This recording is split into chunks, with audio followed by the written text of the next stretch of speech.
can't be young forever. But if we do the right things forever while we're young, until whenever the next time we go into our next phase of life, it keeps us grounded. Plug. YouTube!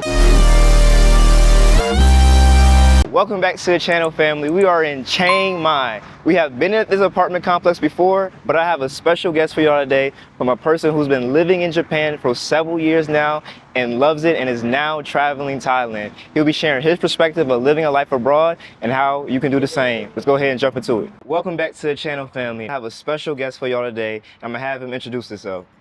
What's going on, man? My name is Trell, you know what I'm saying? From the south side of Georgia. I mainly grew up around South Augusta, South Atlanta area. I originally had lived in Washington, D.C. for a minute until I flew across the country, landed in Japan, and now I'm here. So, what's going on? All right, how long you been in Thailand for? I've been in Thailand for like, I want to say 2.5 weeks now, like 16 days. I'm counting it day by day. Facts. Now, I'm gonna ask you a double question now because you've been living in Japan, but you also in Thailand right now. Yeah. Real quick, why did you choose Japan of all places first? Well, number one, Japan had a large impact on my childhood since I was like literally like born. I just always felt a real strong connection to it just based off like the things I would see on TV, the movies I would look at, and even reading about certain books and like just the geography and history since I was a kid. I just read a lot about Japan more than I saw about it. And I just fell in love with it, like the whole entire aspect of it. I used to think it was like a mythical land that didn't exist. What do you mean by that? But once I got much more in tune with just knowing the actual history and place of where it's at on the map around the world, on the globe, I just traveled to it and I really wanted to achieve my dreams there. So that's really why I pursued it. Nah, that's hard, bro. That's hard. I gotta give you your flowers at all times. Thanks. Now, what made you choose to come to Thailand at this time and place now? I'm a cheapskate. Shit, Negro. That's all you had to say. Like, I'm not gonna lie to you. So the kind of person I am, I'm really tight on money management. Just because, number one, I don't really view money as like a resource. I really view it as a tool. If I can acquire or gain this amount, this much of an amount of income, what can I do to utilize that source of income to be able to put it towards something else that I could grab or make sure that I acquire some more financial gain from it. So I like living below my means, or sometimes maybe even within my means, just so I could be able to have much more money on the back end to be able to do what I want to do and make smart investments or smart purchases towards my future. And I was living in America for a minute, and for the most part, I was always comfortable because I've always had a good job. I've always had a good money. I have an extensive resume. But while I was there, everything's got out of whack. Like, it was crazy how with taxes, paying too many bills, subscriptions, and I was just like, and the thing is, I live a simple life. I'm a simple dude. All I do is just like go to the gym, make music, or like do stuff on my laptop. After that, I'm back to the crib. You know what I'm saying? If I happen to go out every single now and then, I might shop or go to the movies, pick up some drip or something. But while I was over there in America, it became too expensive. So I will always see a lot of like black people going to Thailand and stuff. And I was kind of like, man, what's so good about Thailand? I ain't heard about it for real like that. And I was just out of a relationship. I broke up. Well, yeah, I was just out of a relationship. I got out of a relationship with my ex-girl, and I was supposed to take her to Thailand for Christmas. We were supposed to spend Thailand at Christmas. So once we got out, I was like, you know what? I'm having motion. I could really go by myself. Started pushing P. What is pushing P? When are we pushing P? Am I pushing P? You definitely pushing P. And like, I bought a ticket and I say, you know what? I'm gonna come out here. I heard it's cheap and I can stack up much more bread, so why not? Yeah. So I'm on a power trip. It's gonna be here, then I'm going to Malaysia, then I'm back to Japan. Okay, that's smooth, bro. Yeah. Well, I know many people watch can definitely resonate with you as well. So with that said, we can go ahead and jump into the tour. Let's do it. I'm really rich.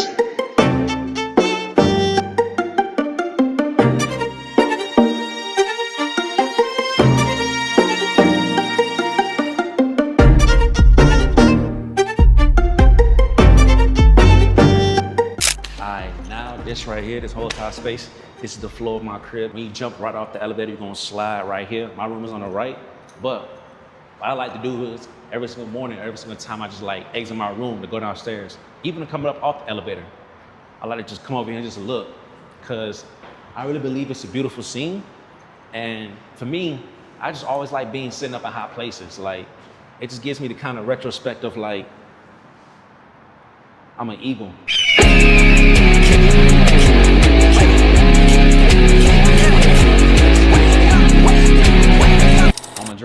I'm just like something flying high in the sky. So, you know, I just like sitting up high. And it's a nice view because it gives you half the view of like Chiang Mai, which is crazy. Facts, it does. And we got Central Festival Mall over there. You been shopping yet out here? Nah, man. Like I said, I'm a cheapskate, man. I'm a really frugal spender. Gotcha. Well, I'll take that back. I've been shopping at some places, but I mainly just bought like technology. I bought a couple of some tripods, some mini cameras and stuff for my tech, for my UI UX design.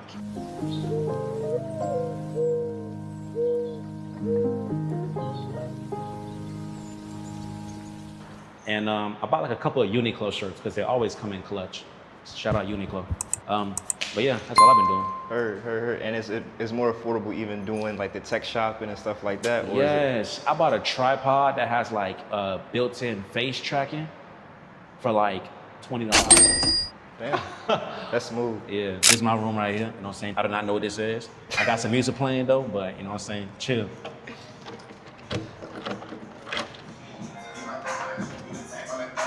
Su casa es su casa.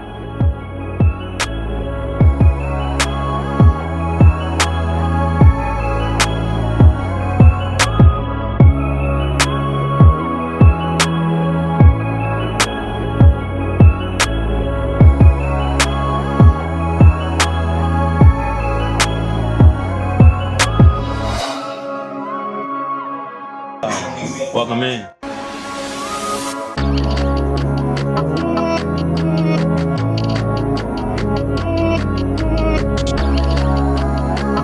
Yeah, and real quick, y'all, so he actually has an outlet in his bathroom. I will say that most places out here, especially Thai homes, do not have outlets in the bathroom, so this is definitely clutch that he got that.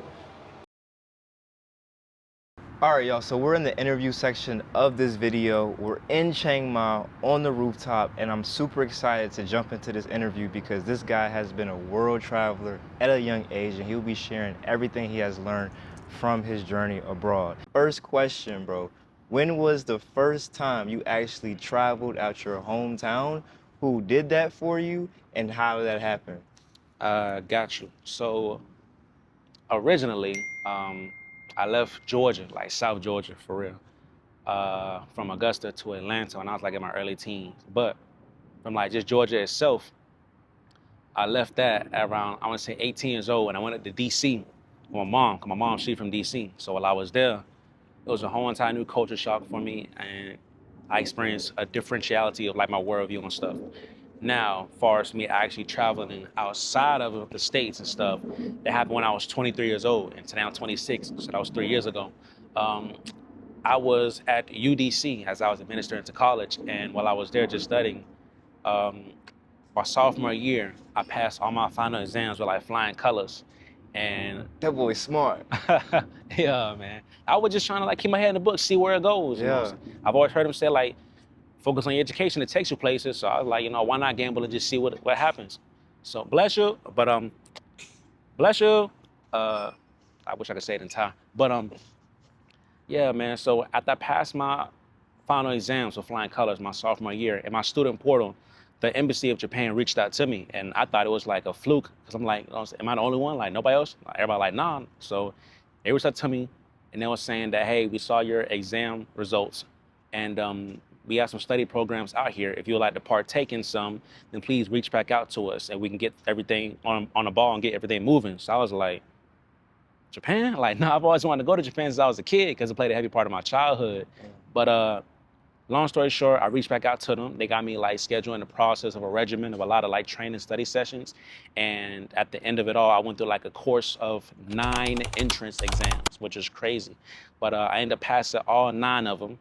And the crazy thing was too as well, out of 650 candidates for the whole entire scholarship, only 1 could receive it. That boy is good. Mm-hmm. So I went up against like, Bro, that's hard. I went up against 650 candidates. And the thing was, I was coming from a community college. UDC is a community college. I was at like the North Capitol location before they had transferred everything over to Van Ness, DC. But when I was over there and I was going against everybody else, I'm seeing like people from Ivy League schools, people from like, you know what I'm saying, Princeton, Yale, Harvard. Like these are all like kids that are like around my age during that time, and they were going to all these other schools, and they was on like the running campaign. They was on a running campaign for the candidate receiving of that scholarship. And me just from, you know what I'm saying, a small part of like Augusta, then to Atlanta, and then now in DC, like I didn't even picture myself even going there. But I was just tired of living in my environment that I lived in for real, you know what I'm saying? Like, granted, I did grow up fortunate, but just the environment that I was in, you know what I'm saying, I ain't like being around it too much. So that's the reason why I got out of Georgia and went to DC, but I was still in the mix of the things. So I got my head in that book and I just went stupid. And they took me to Japan. So upon me just like, you know what I'm saying, just getting that scholarship and going out to there, my whole entire worldview was expanded from there, just going to Japan. And I was in Kyoto. Nah, bro, that's amazing, bro. And the fact that you chose books and you was intentional. But I know you're a very disciplined person as Yeah. well, so it definitely carries you Yeah. a large way of your way. Now, you said that your childhood, Japan, Japanese culture influenced you a lot. Yeah. Let's talk about how that actually manifested, because eventually it got you to Japan. Yeah. So number one, my major in Japan in college was going to be for music composition and piano, and also biotechnology. But what really got me into Japan is the same thing that got me into music. And crazy as it seems, it was Pokemon. Who's that So I was born in Pokemon? 2000. The first original movie of Pokemon came out, I believe, around the 99 or 2000s area. But Pokemon movie 2000 had came out. And like I said, I've always knew what I wanted to do since I was a kid. Like 1 year old, I knew what I wanted to do. And I was just like sitting back on the couch, just watching cartoons. My mama had me propped up. I was 1 year old. Like, it's crazy. I remember it still to this day. But like, I was watching the Pokemon movie, and at the end, the credits, it was like a Lugia's song, some mythical, legendary Pokemon called Lugia. I first heard it, and it was like a whole entire like score of a musical piece of just a whole bunch of like instruments. And once I heard that, I was like, mind you, I'm only a kid. I'm only 1 year old, seeing it and then hearing it. So I'm like, but it still stuck with me to that day until I was like around, I want to say like 5 to 8 years old. But I grew up on Pokemon, and shout out to my mom as well too. She always played a Shout out huge Mom Dukes. impact and like influencing and just building up who I am intrinsically by just helping me and aiding me with following my dreams since I was a kid, buying me all the merch, buying me all the video games. Like, you know what I'm saying? I grew up fortunate, but at certain times, everything wasn't all there, but she made a way to make sure that I still had those things. So, you know, that really got me into it. And just playing the Pokemon games, even reading about Japan and like just self-studying on like how the history of it since I was a kid. Like, people go to Scholastic Book Fair, they'll pick up like, you know what I'm saying, comic books and stuff. I'm picking up like thick ass, you know what I'm saying, thesauruses and like dictionaries and like history books about Japan. Since a kid. Since a kid, like I swear to God, like 9 It's years been old. in you. Been in me, man. Like I swear to God, like from 1 year old to like 5 to like 9, like just going crazy, Yeah. learning about it. And also as well too, I used to think Japan was a mythical place, and I used to think Asians weren't real people. I swear to God, because growing up in Augusta, Georgia, like growing up around that scene and stuff, like all I ever saw was like black people. I would see some white people every now and then, and I barely see Mexicans. So I was always growing up around black people, so I didn't think Asian people that exist until I like one time with a takeout spot, and I seen like the little old Asian people there, like mainly the old Asian people that work at a spot. So seeing Power Rangers and stuff. When I was a kid, I had a wild imagination. It's my mom's fault for that. I used to think that Asian people only existed on TV, and they existed only as Power Rangers. And whenever they got old and their contract had expired, they got shipped back to America to work inside, like, you know what I'm saying, Chinese food stores and restaurants. I'm like, Bro, that's a crazy imagination. I was a kid, bro. But it sounds about right at that age, though. Yeah, so, you know what I'm saying? But it really got me into the aspect of like just knowing that, like going from Pokemon and like learning just like how the animations work and the quality of how they do their work and stuff, and then learning about how their culture is, by just reading books and stuff. I really just like thought Japan is like some kind of mythical utopia, not even because they anime, because like it's cultural history, it's enrichment, how the people treat each other in their culture, how they carry out their daily routines and lives. So don't get me wrong, like I also understood that Japan has some deep and dark sides to it as well. Like not everything is perfect, but I loved it for the fact of like its overall instillment that's put inside each and every single Japanese person is, if you work hard and never give up, you can achieve whatever you want to achieve in life, you know? And it just the same kind of message like that is highly enforced in anime. And like I said, like I went from like Pokemon to then going to Dragon Ball and then to Naruto and stuff like that. And you know what I'm saying, seeing that as a kid, getting all the video games, my mom getting them from me, or sometimes I would take them from stores and stuff, you know. It really played a part, you know what I'm saying? So as I got older and then Japan finally reaching out to me, coming into my world and wanted me to be a part of theirs, I was ecstatic at the age of 23 years old flying over them. And I just been like around that area ever since, and now we in Thailand. Now we are in Thailand. Yeah. But I can just imagine how much adaptation that you had to go through with going from Atlanta, going from DC, and then going to Japan. But let's just start from the transitioning from DC and Atlanta. Yeah. What was that like, just adapting to culture? Is there anything that stood out to you, differences, and how did you adjust to that? Yeah. I want to say first Augusta, you know what I'm saying? Augusta, Georgia, small dirt town city, ain't nothing over there. Nothing is there, small town. But then going to Atlanta. I've always knew about Atlanta because growing up, you know what I'm saying, like during the early 2000s, Atlanta was on top as far as the music scene, like for the longest time, for a decade, for real, for real. So I've always knew about Atlanta.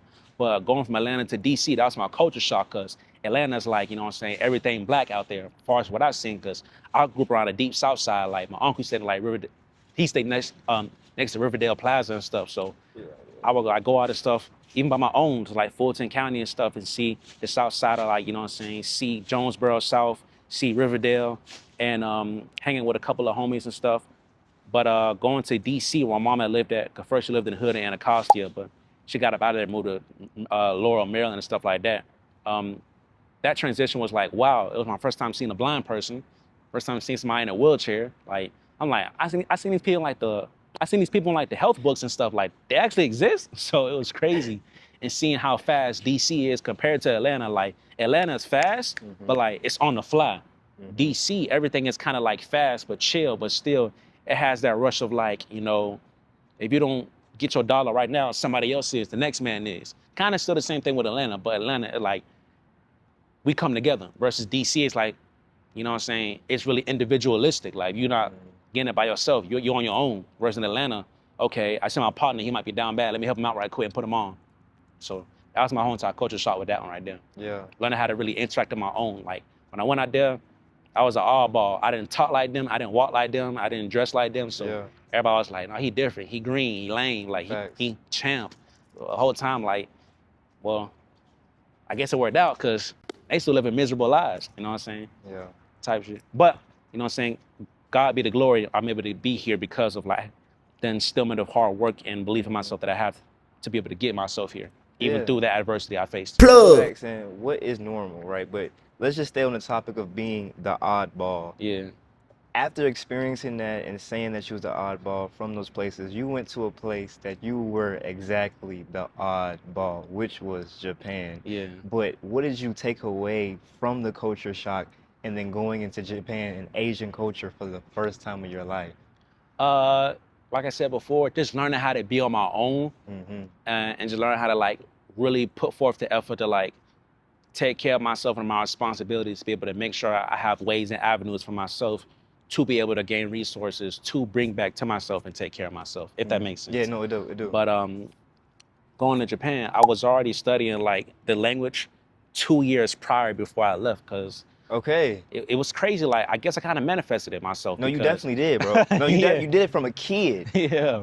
Yeah, but studying 2 years prior, and then when I was going through like my training through my exams to get over there, I was doing heavily Japanese training sessions. Like, Jesus Christ, oh my God, Jesus Christ, oh my God. School in Asia is like a different kind of ball game. It's wild. But going from that oddball over there in DC to then being the official oddball in Japan, first sticking out, of course, because of, you feel me? I thought I would have been like, you know what I'm saying, ridiculed, discriminated, because my mom, you know what I'm saying, she's like old school millennial, like old school black millennial. Like, she don't believe that across the water there's places for us to congregate and actually live fruitful lives, you know what I'm saying? Because propaganda that's pushed in old school times of black culture and stuff, they think that other people that don't look like us don't like us. Lies, lies, and more lies, and lies on top of lies. Facts. But when I went over there, I didn't experience none of that. I never experienced no racial discrimination, no hatred, no side eyes. And then because I could speak the language as well too, they welcomed me into their homes, into their livelihoods, into their environments. And with that being said, like, I made so many friends over there in Japan within my first month, if not first week, just being over there and speaking the language. Yeah. No, that's smooth, bro. Can you remind me of the program name as well for the people watching? If it's like an application process, I know they reached out to you, but like for the people, how can they actually get an opportunity like that? Do you know any advice for that? So I could say two programs. So first, I went through the MEXT Scholarship Foundation Program, which is a lot more harder nowadays, honestly, because they doubled down on it because Japan is much more stricter enforcing its student visa laws. But also as well, I could highly recommend another one. It's called Gogo Nihon, like Go Nihon, Nihon. They really have amazing foundations of being able to help people get anywhere, honestly. They got a go China, they got a go Spain, they got a go Korea, but go Nihon, they really helped me out. They got me an agent that helped like squaring away with paperwork, bank statements, visa laws, requirements, everything. They really helped me out. I know the MEX Foundation scholarship people at the embassy. I had to do everything by myself. They kind of walked me through a lot of stuff, but still on the back end, I had to do everything myself. Wow. Versus Yeah. go Nihon, they actually help you like Step by step. kind of in a sense they hold your hand, but that makes sure that you still do the work. That's smooth. Okay, so going into school, so you were on the education visa Yeah. for Japan, so that was taken care of. Now, room and board, like paying for bills, just doing daily life, how was that like? Were they paying you just to be there, or did you have to get a job? So for the MEX Foundation scholarship, I believe like the embassy himself pays for like your student lodging and stuff. Yeah. But I was staying in like a place that was cool, but it became really, really overran by a lot of like foreigners and tourists. And crazy as it seems, and also a sad thing to say, Japan has had within the past 2 years a lot of crazy experiences and run-ins with a lot of unruly foreigners. So I got up out of that space and I had to move somewhere where I had to pay like rent on my own. Because first I was staying in Kyoto City in like a place called Share House, or like Oak House, Share House, which is like a really famous, popular agency and like housing facility for like foreigners coming there on either student visas, tourist visas, or any other kind of visa. But when I moved myself to like the much more deeper part of Kyoto and Tofukuji on a mountain, I had to pay for that myself. But it was cheaper. It was like $400 a month. Oh, wow. Yeah. Yeah. Okay. Now, I want to take a step back real quick, talking about your mom, Dukes, as well, because you said that, you know, she is a millennial as well in her mindset. But you've been out here for like 3 years, bro. Yeah. Has she came and see you? Has her mindset changed? Like, what does that family dynamic look like now? So for my mom, like, you know what I'm saying, she's coming around. You know what I'm saying? She's never really seen anything like anybody do what I do before, not even within her age group and stuff. So she's seeing the kind of stuff that I put out there. And she's kind of gravitating towards it, but I believe she's still just stuck in her ways. She's just biased. Like, she'll show support, but in her own eyes, I don't know what goes on. To her, she'll just clap it up and then go about her day, you know? But for the most part, she knows the desires of my heart just as much as God does, and she shows deep support whenever she can. You know, I can't put anything past her or hold it against her for the things that she might not do, but for the most part, she does initiate that kind of form of, how can I say this? Intrinsic support. Okay. Yeah. Yeah.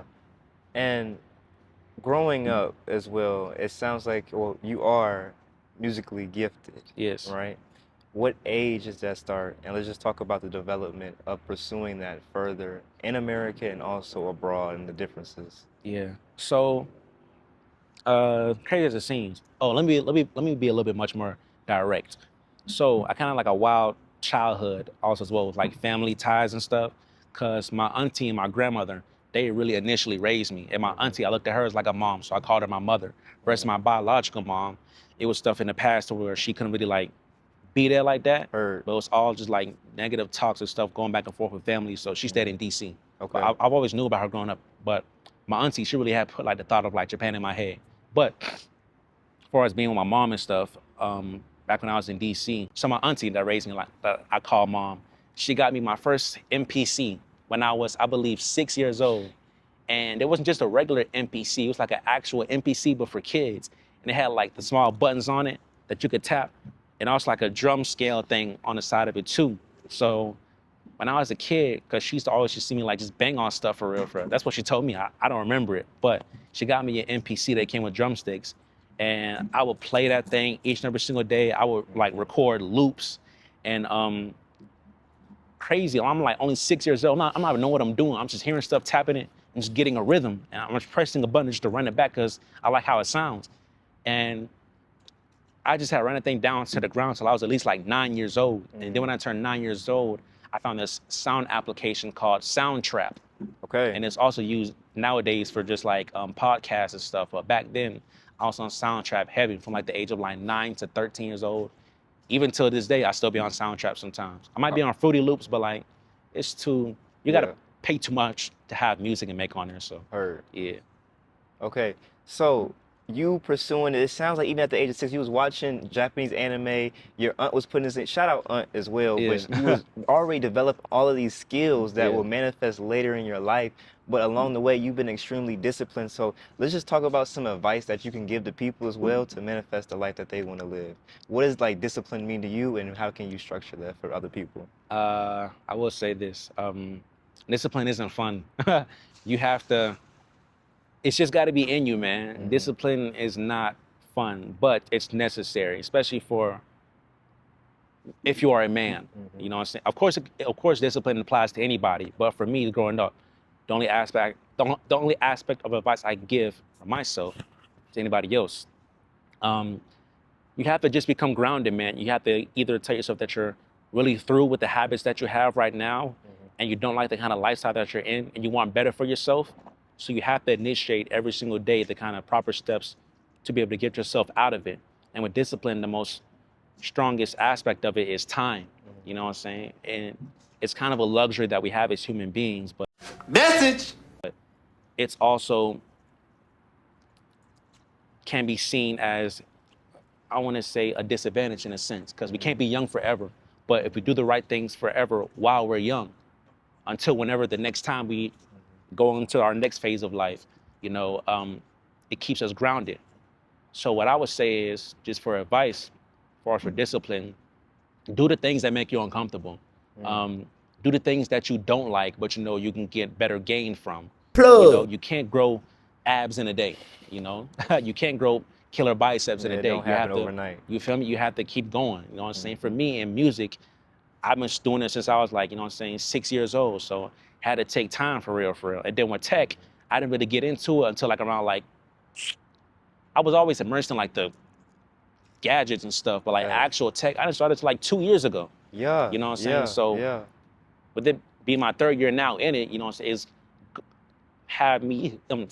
it's had me to be able to garner aspects of like just the skills and the skill sets that come with it to be able to live this life, you know? But it all came with discipline. I had to sit at a computer for long periods of time and learn these things. I had to write some things out. With music, I had to sit in either like a studio or pay studio time, or just like sit at my own bed or like my own desk in my living space and like just go over loops, like keep tapping, keep recording, keep tracking stuff, keep using the metronome to track the pace. Like it just takes time, and you have to really, really love it, honestly.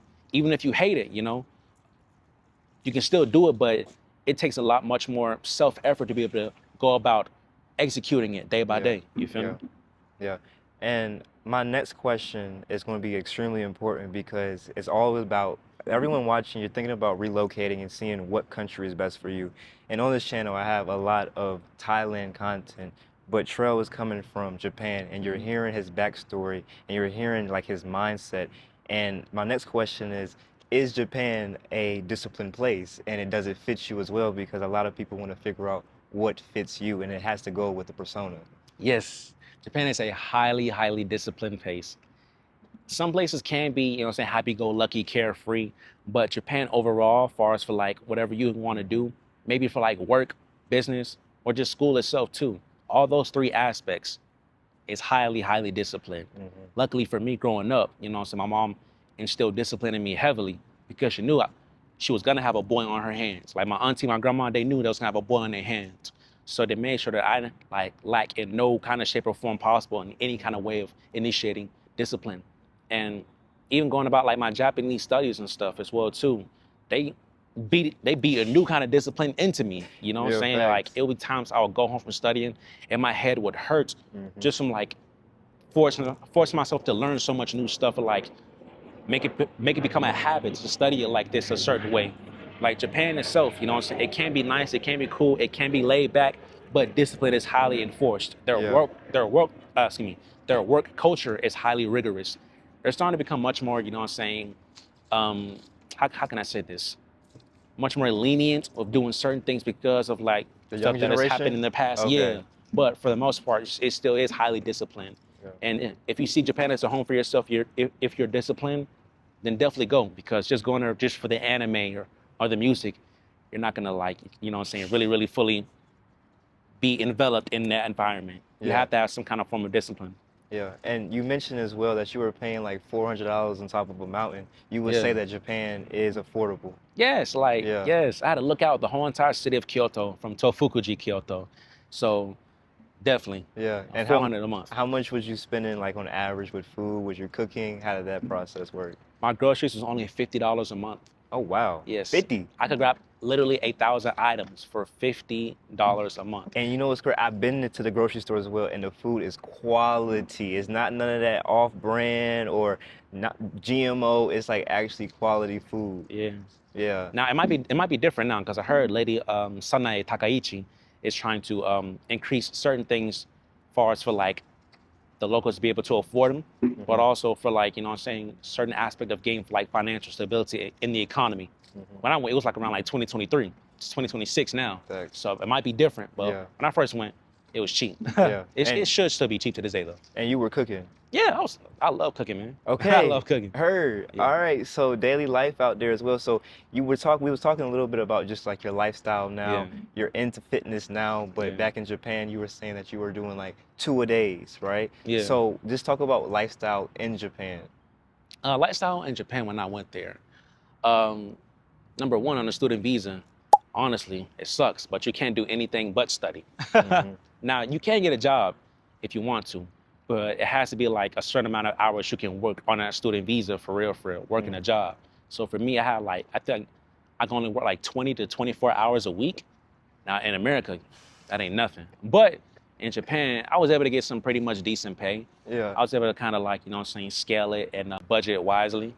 But every single now and then, whenever I would leave class, I would go to gyms. I was like just dirt cheap around the corner from like my condo, and I would just work out there. What's dirt cheap?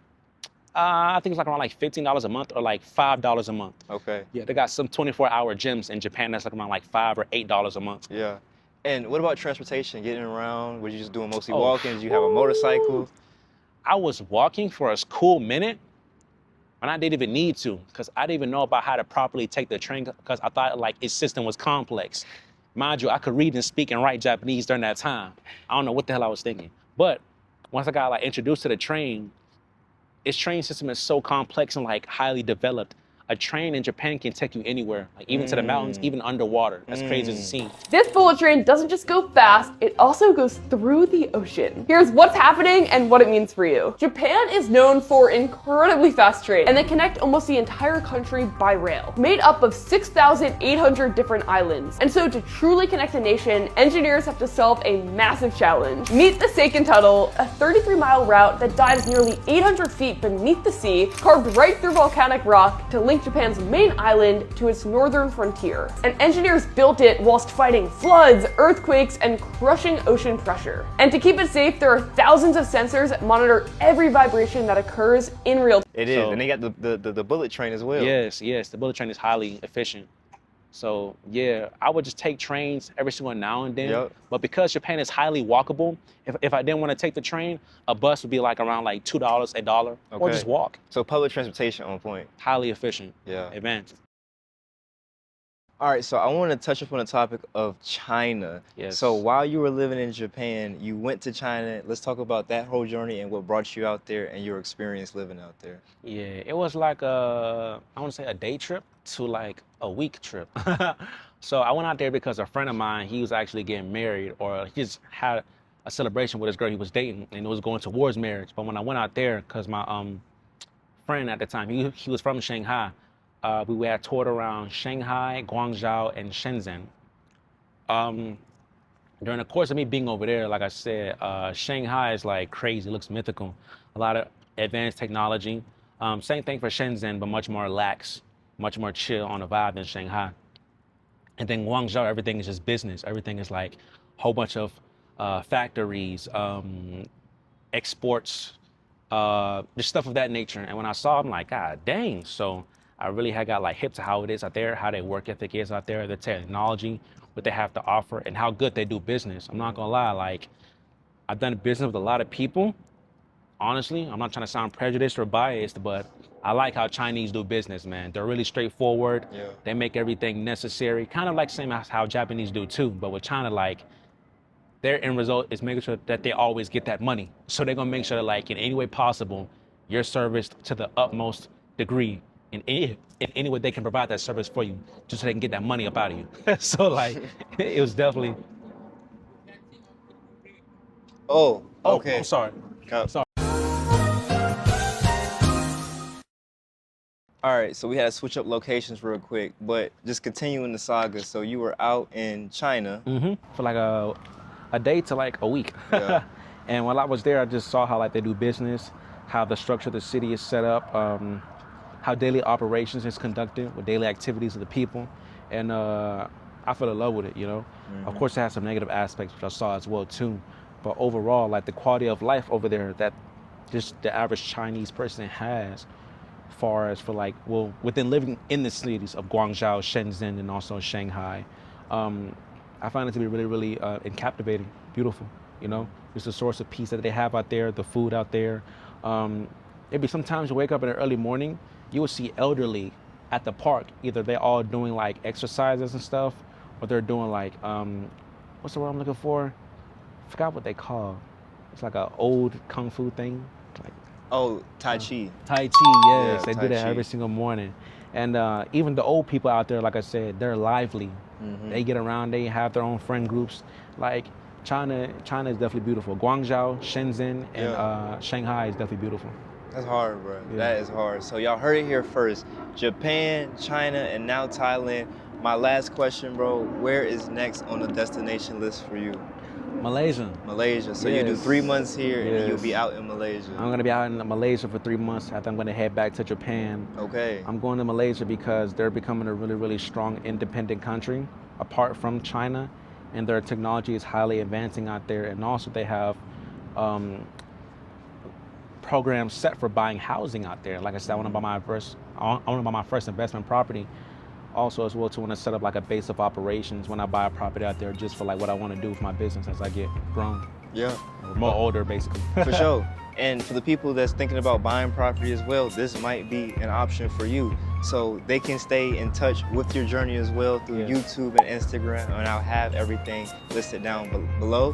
But shout out you, Trell, for everything you have been doing. Thank you. Shout out to the family that has been helping you on this journey to manifest your dreams and giving us a tour of your condo, bro. Thank you. So with that said, we'll see you again, and we'll catch y'all on the next video. Shit, Negro, that's all you had to say.